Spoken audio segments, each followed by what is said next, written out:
تو معلوم ہے پہلے کفر کا طاغوت کا انکار، طاغوت کا کفر اور اللہ پر ایمان۔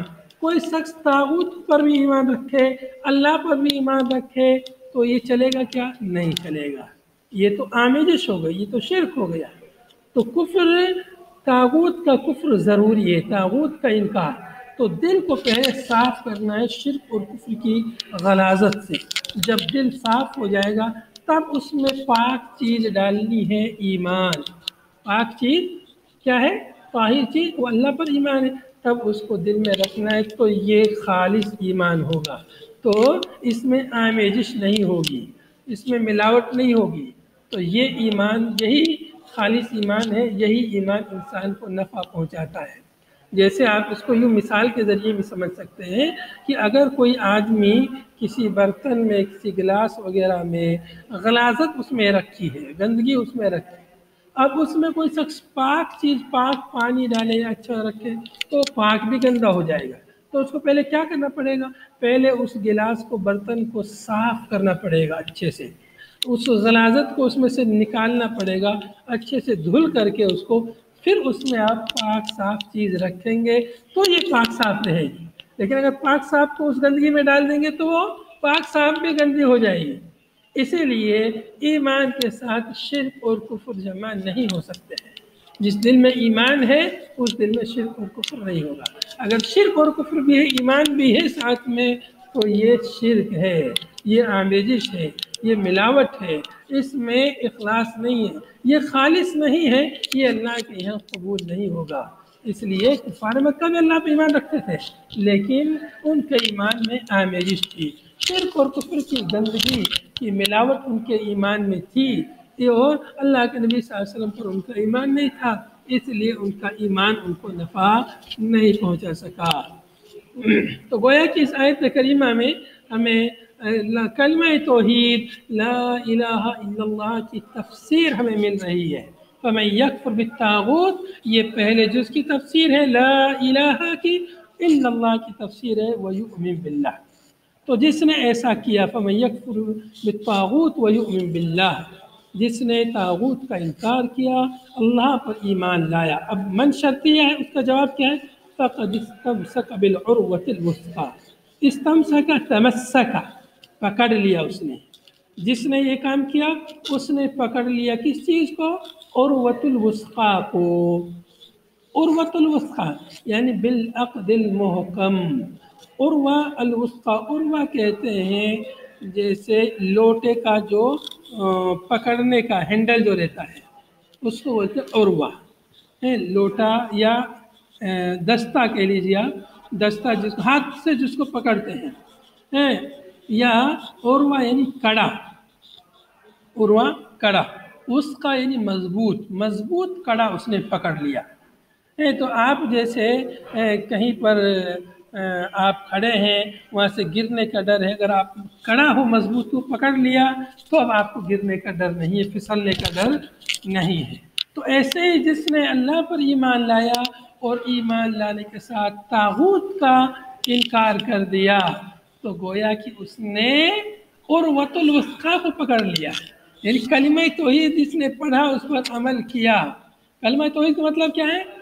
باقی باطل معبود کا انکار کرنا، صرف ایک اللہ کی عبادت کرنا، تو یہ کلمہ توحید کا مطلب۔ تو جس نے ایسا کیا اس نے مضبوط وثقیٰ پکڑ، وثقیٰ، عروۃ الوثقیٰ اس نے پکڑ لیا، مضبوط کڑا اس نے پکڑ لیا۔ اب اس کو کوئی ڈر نہیں ہے پھسلنے کا، اس کے دل میں ایمان جاگوزی ہو چکا ہے، اللہ پر اس کا ایمان مضبوط ہو چکا ہے، اب اس کو کسی سے ڈرنے کی ضرورت نہیں ہے، وہ صرف اپنے رب سے ڈرتا ہے، اس کے علاوہ غیر اللہ سے نہیں ڈرتا ہے۔ تو مضبوط وثقیٰ، عروۃ الوثقیٰ، مضبوط کڑا اور مضبوط دستہ اس نے اپنے ہاتھ میں تھام لیا ہے۔ اب لانفصام لہا، ایسا وثقیٰ، ایسا عروۃ الوثقیٰ پکڑا ہے جس میں کوئی انفصام نہیں ہے، جس میں کوئی شکستگی نہیں ہے، جس میں کوئی ٹوٹ پھوٹ نہیں ہے، جس میں کوئی انقطاع نہیں ہے، ایسے عروہ کو اس نے پکڑ لیا ہے۔ تو کلمہ توحید یہ بہت مضبوط، سب سے مضبوط جو ہے انسان کی نجات کا ذریعہ ہے۔ لا انقسام لا یعنی لا انقطاع لا، اس کے لیے کوئی انقطاع نہیں، جس عروۃ الوثقیٰ میں عروۃ الوثقیٰ بالعقد المحکم، عقد محکم یعنی مضبوط کڑا، تو بڑی یعنی مضبوطی کے ساتھ، بالعقد المحکم یعنی بڑی مضبوطی کے ساتھ، یعنی اس میں لا انقسام لا، ایسی مضبوطی کے ساتھ کہ اس میں کچھ کمی نہ ہو، اس میں انقطاع نہ ہو، اس میں ٹوٹ پھوٹ نہ ہو، کمزوری نہ ہو، ایسے اس کو پکڑ لیا۔ واللہ سمیع علیم، اللہ تعالیٰ سمیع ہے، اللہ تعالیٰ سمیع ہے، سننے والا ہے، لما یقال جو کچھ بھی کہا جائے، جو کچھ بھی کوئی کہے پڑھے، علیم بما یفعل اللہ تعالیٰ جانتا ہے اس کو جو کچھ بھی کیا جائے۔ تو جو آدمی جو پڑھے گا، کلمہ پڑھے یا کچھ بھی کہے، اللہ اس کو سنتا ہے، علیم بما یفعل جو کچھ بھی انسان کرتا ہے اللہ تعالیٰ اس کا علم رکھتا ہے۔ اللہ ولی الذین آمنوا، اللہ تعالیٰ ولی ہے ان لوگوں کا جو ایمان لائے، ولی یعنی ناصر، اللہ ولی الذین آمنوا، اللہ تعالیٰ ولی ہے ان لوگوں کا جو لوگ ایمان لائے۔ تو اللہ ولی ہے یعنی ولی کا مطلب ناصر ہے، اللہ تعالیٰ مددگار ہے ان لوگوں کا جو لوگ ایمان لائے۔ تو اللہ ولی ہے ایمان والوں کا، اس کا دوسرا مفہوم یہ ہوا کہ مومن ولی ہے اللہ کے۔ ظاہر سی بات ہے جب کوئی کسی کا ولی ہوتا ہے، دوست ہوتا ہے، تو دوسرا بھی اس کا دوست ہوتا ہے۔ کوئی کسی سے آپ میرے دوست ہیں، اس کا مطلب یہ ہوا کہ میں بھی آپ کا دوست ہوں۔ تو ایسے ہی اللہ ولی الذین آمنوا، اللہ تعالیٰ ولی ہے ان لوگوں کا جو ایمان لائے، تو ایسے ہی ایمان والے بھی اللہ کے ولی ہیں۔ معلوم ہوا کہ اللہ کے ولی کون ہوتے ہیں؟ مومن لوگ اللہ کے ولی ہوتے ہیں۔ ولی ہونے کے لیے ایسا نہیں ہے کہ اس کے لیے کوئی اللہ رب العالمین کی طرف سے ان کے لیے کوئی وحی نازل ہوتی ہے، جیسے انبیاء کے لیے وحی نازل ہوتی تھی۔ ایسا نہیں ہے کہ اللہ کی طرف سے ان کو الہام ہوتا ہو کہ تم اللہ کے ولی ہو، لوگوں کو بتلا دو، ایسا نہیں ہے۔ ولی ہونے کے لیے ایسا بھی ضرور نہیں ہے کہ اس کے پاس کرامتیں آتی ہوں۔ ولی ہونے کے لیے ایسا ضروری نہیں ہے کہ کرامتیں آئیں تبھی جو ہے وہ ولی ہوگا۔ کرامتیں برحق ہیں، لیکن کرامتوں کو ایسا کوئی ضابطہ نہیں بتایا گیا ہے کہ کرامتیں ہوں گی تبھی وہ اللہ کا ولی ہوگا۔ اللہ کے ولی ہونے کے لیے ایمان پہلی شرط ہے، بنیادی شرط ہے، اور جتنا زیادہ پھر اس انسان کا ایمان بڑھے گا، اس میں اضافہ ہوگا، ایمان مضبوط ہوگا نیک اعمال کے ذریعے، اتنا ہی بڑا وہ اللہ کا ولی ہوگا۔ وہ سب ولی نہیں ہے جو سب مزاروں پر بیٹھ کر کے نہ نماز پڑھتے ہیں، نہ روزہ رکھتے ہیں، اور کہتے ہیں کہ نماز ان سے اٹھا لی گئی ہے، نماز ان سے معاف کر دی گئی، نعوذ باللہ۔ نماز تو اللہ تعالیٰ نے اپنے نبی محمد صلی اللہ علیہ وسلم سے بھی معاف نہیں کی، ان سے معاف نہیں کی تو اور کسی سے معاف کیسے ہو سکتی ہے؟ تو اس طرح سے بہت سارے ایسے گندے اور ننگے پیر ولی بنے بیٹھے اس دنیا میں آج، جو دین سے بہت دور ہیں، کوسوں دور ہیں، ایسے لوگ ولی بنے بیٹھے۔ وہ ولی نہیں ہیں، وہ اللہ کے ولی نہیں، وہ شیطان کے ولی ہیں۔ وہ شیطان کے ولی ہے جو لوگ نہ نماز پڑھتے ہیں، نہ روزہ رکھتے ہیں، اور دعویٰ کرتے ہیں کہ اللہ تعالیٰ نے ہم سے نماز روزے کو اٹھا لیا، نعوذ باللہ۔ اللہ ولی الذین آمنوا، اللہ تعالیٰ ولی ہے، ناصر ان لوگوں کا جو ایمان لائے۔ یخرجہم من الظلمات، اللہ تعالیٰ انہیں نکالتا ہے ظلمات سے، اللہ تعالیٰ نکالتا ہے ظلمات سے، اندھیروں سے نکالتا ہے، کفر سے نکالتا ہے، الی النوری، نور کی طرف، ایمان کی طرف، نور یعنی ایمان، ایمان کی طرف اللہ رب العالمین روشنی کی طرف انہیں نکالتا ہے، یعنی لے کے آتا ہے۔ ظلمات میں تھے لوگ پہلے، اندھیروں میں تھے، شرک اور کفر میں تھے، اللہ تعالیٰ نے ان کو ان سے نکالا اور اسلام کی طرف اللہ تعالیٰ انہیں لے آیا۔ ظلمات جمع ہے، نور یہاں پر مفرد ہے۔ ظلمات جمع اس لیے کہ اندھیرا زیادہ ہوتا ہے، اندھیرا یعنی ظلمتیں ہیں، گمراہیاں زیادہ ہوتی ہیں، اس کے طریقے متعدد ہوتے ہیں بہت، اور جبکہ نور مفرد ہے اس لیے کہ حق وہ ایک ہی ہے، حق کا راستہ ایک ہی راستہ ہے، اور وہ کتاب و سنت کا راستہ ہے، اور وہ دین اسلام کا راستہ ہے۔ والذین کفروا اولیاءہم الطاغوت، اور وہ لوگ جنہوں نے کفر کیا، وہ لوگ جنہوں نے کفر کیا، یہ لوگ اولیاء ہیں طاغوت کے، اور ان کے اولیاء کون ہیں؟ طاغوت ان کا اولیاء ہے۔ اور مومنین کا اولیاء کون ہے؟ مومنین کا ولی کون ہے؟ دیکھو یہاں پر ولی ہے اللہ، ولی اللہ اکیلا، اس لیے ولی بھی مفرد ہے، اور یہاں پر اولیاء آیا ہے کفار کے بہت سارے، ان کے تواغیت ہیں، ان کے اولیاء بہت سارے ہیں، کفار کے کافرین کے طاغوت جو ہے بہت سارے باطل معبود ہیں، بہت سارے انہوں نے اولیاء بنا رکھے ہیں۔ مومنین کا ولی ایک ولی ہے اور وہ اللہ رب العالمین ہے، اور کافرین کا اولیاء طاغوت ہے، یخرجونہم من النور، یہ طواغیت ان کو نکالتے ہیں نور سے ظلمات کی طرف، اندھیرے کی طرف، نور سے ظلمات کی طرف نکالتے ہیں۔ تو کیا پہلے وہ نور میں تھے تب انہیں نکالتے ہیں، یا کیا مطلب ہے اس کا؟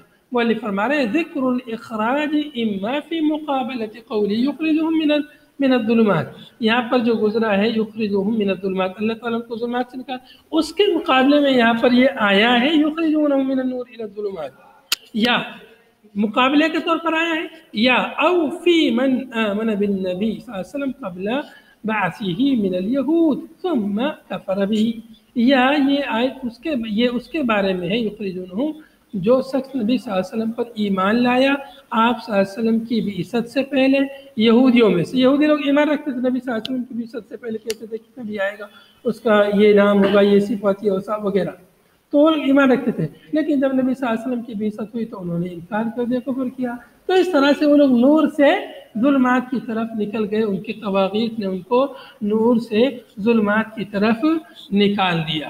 یا ایک مفہوم اس کا یہ بھی بنتا ہے، تیسرا مفہوم اس کا یہ بھی بنتا ہے کہ ان کے پاس اختیار ہے، چاہے تو نور کو لے لیں یا ہدایت کو لے لیں، تو اگر یہ نور کو نہیں لیتے ہیں، ہدایت اور نور کو نہیں لیتے ہیں، ظلم کو اختیار کرتے ہیں، کفر کو اختیار کرتے ہیں، تو گویا کہ یہ لوگ نور سے روشنی کی طرف جا رہے ہیں۔ ان کے سامنے دونوں آپشن ہیں، چاہے تو وہ نور کو، روشنی کو اپنا لیں یا اندھیرے کو اپنا لیں، چاہے تو ہدایت کو اپنا لیں چاہے تو گمراہی کو اپنا لیں، دونوں آپشن ہیں۔ اب وہ ہدایت کو چھوڑ کر کے گمراہی کو اپنا رہے ہیں، تو گویا کہ وہ لوگ ہدایت سے نکل کر کے گمراہی میں جا رہے ہیں۔ اولئک اصحاب النار، یہی لوگ اصحاب نار ہیں، ہم فیہا خالدون، اس میں وہ ہمیشہ ہمیشہ رہیں گے، ہمیشہ رہیں گے جہنم میں۔ کیوں؟ اس لیے کہ یہ کفر کی حالت میں لوگ مرے ہیں۔ تو اس طرح سے اس آیت کے ذریعے معلوم ہوا کہ اللہ رب العالمین مومنین کا ولی ہے، مومنین اللہ کے ولی ہیں، اور اللہ تعالیٰ انہیں ظلمات اور اندھیرے سے آیتوں کو واضح کر کے، آیتوں کو بیان کر کے اللہ تعالیٰ ان کو ظلمات سے، اندھیرے سے، گمراہی سے روشنی کی طرف لے کے آتا ہے، نکالتا ہے، جبکہ کفار کے اولیاء طواغیت ہیں، کفار کے اولیاء شیاطین ہیں، اور یہ شیاطین ان کو نور سے، روشنی سے، ہدایت سے ظلمت اور اندھیرے کی طرف، گمراہی کی طرف لے کر جاتے ہیں۔ آخر میں اللہ تعالیٰ سے دعا ہے اللہ تعالیٰ ہمیں ان آیات کو سمجھنے، ان پر عمل کرنے کی توفیق عطا فرمائے۔ هذا وصلی اللہ وسلم علی نبینا محمد وعلی آلہ وصحبہ اجمعین، سبحانک اللہم وبحمدک، نشہد ان لا الہ الا انت، نستغفرک ونتوب الیک۔ السلام علیکم ورحمۃ اللہ وبرکاتہ۔